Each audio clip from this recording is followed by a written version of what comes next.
Welcome back to the channel. The following is a short talk I gave for an event called Awakening to Humanity's Sacred Mission.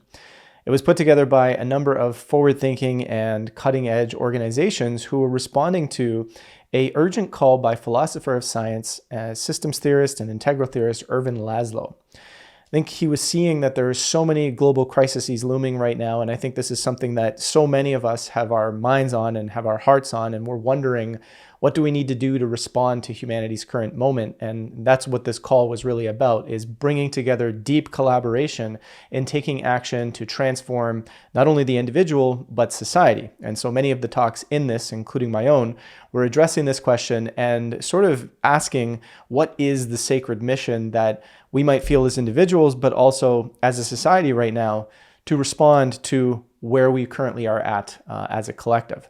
Again, I want to thank all of the organizations who came together to put on this event and for allowing me to offer my thoughts. Enjoy the talk.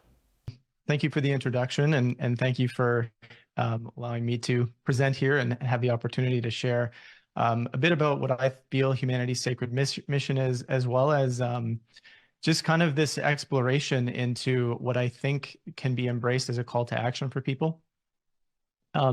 So I initially heard, the call, so to speak, into embracing this shift in consciousness that appears to be unfolding around us in 2009. And that's what kind of drove me into the creation of Collective Evolution. And at the time, when we think about what's going on today here in 2024 versus 2009, I was already feeling, as I'm sure many other people have, that there's this great need for change. There's this great need for something to unfold. And there's this call happening. Whereas here in 2024, it definitely feels that's much louder, not just for us who've been doing this, but for people that are starting to sense that something in our world right now is feeling maybe off, right?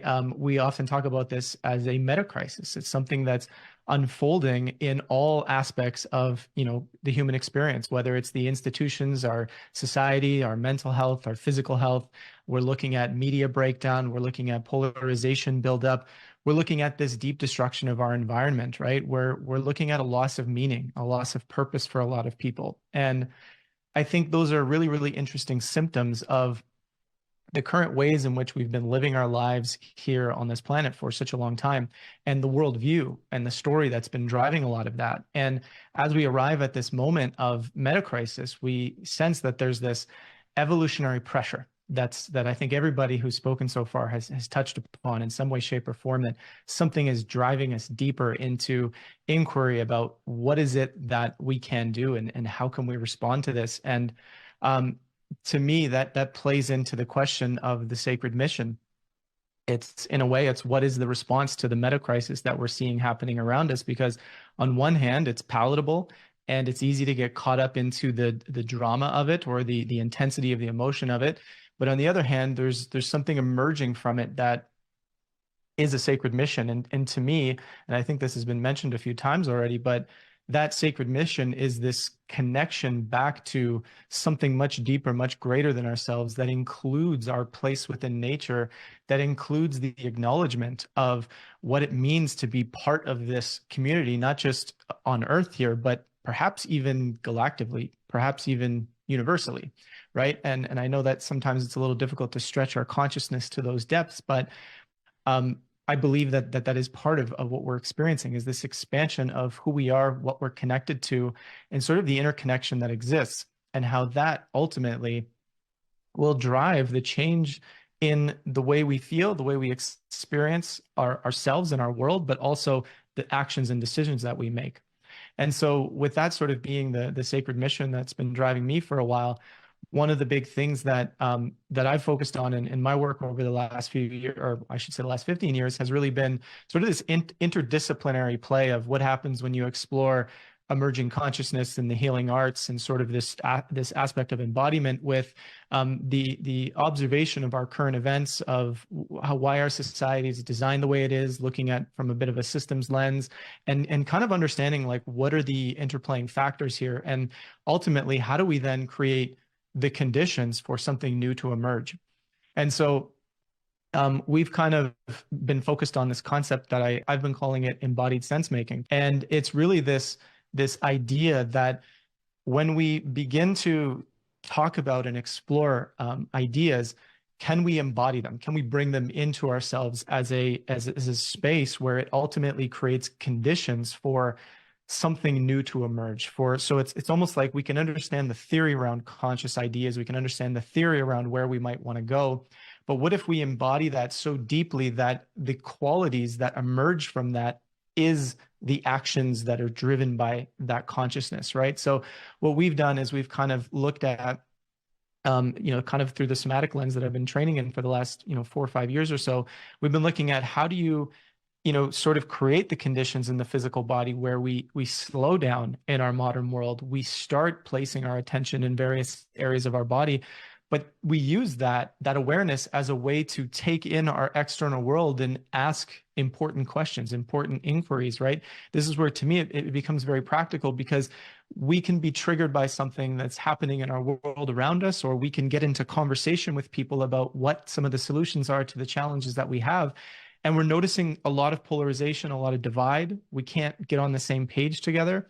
And a lot of that, if you are embodied and you kind of look closer, there are moments where we're maybe becoming defensive, or we're maybe othering the other person, or we're maybe not really considering, them as a stakeholder in this whole experience. We're not considering their perception or their experience. And so this process of embodied sense making is really to say, can we embody so deeply that we can integrate every single person's experience, and we can integrate the reality of what's driving our current world now, such that we can, instead of having such a judgment towards it per se, we can see where it's coming from. And then, while embodying a new and emerging consciousness from this place of presence and creating the conditions for something new to emerge, we can then have conversations about what is being felt, what is wanting to come out of us as this sensation, as this feeling of what we could create together.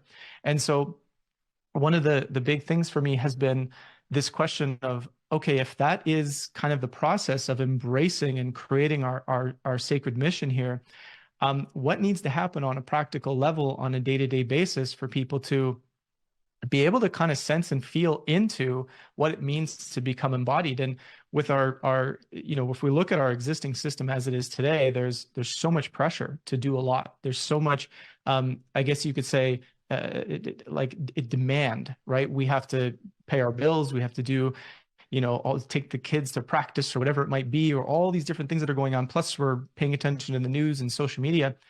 And I think the biggest key is we got to begin to slow down.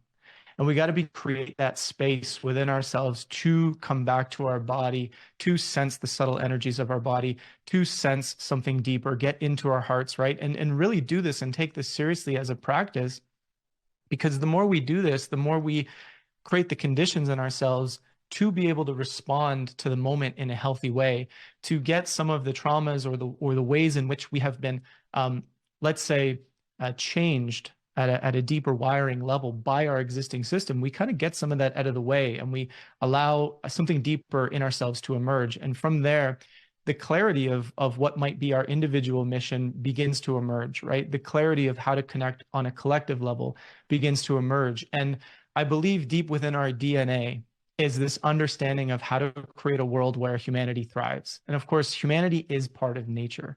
So if humanity's thriving, nature's thriving. We've only separated ourselves from nature in our current worldview. But if we get deep into that understanding within ourselves, the qualities, the endogenous qualities of that state of being will create a thriving world naturally. So I think the key is to get back within, and then have conversation and have planning sessions and have exploration from that connected state. And I believe that's what will help to emerge a new thriving world. But that's it. That's all for me. Thank you so much.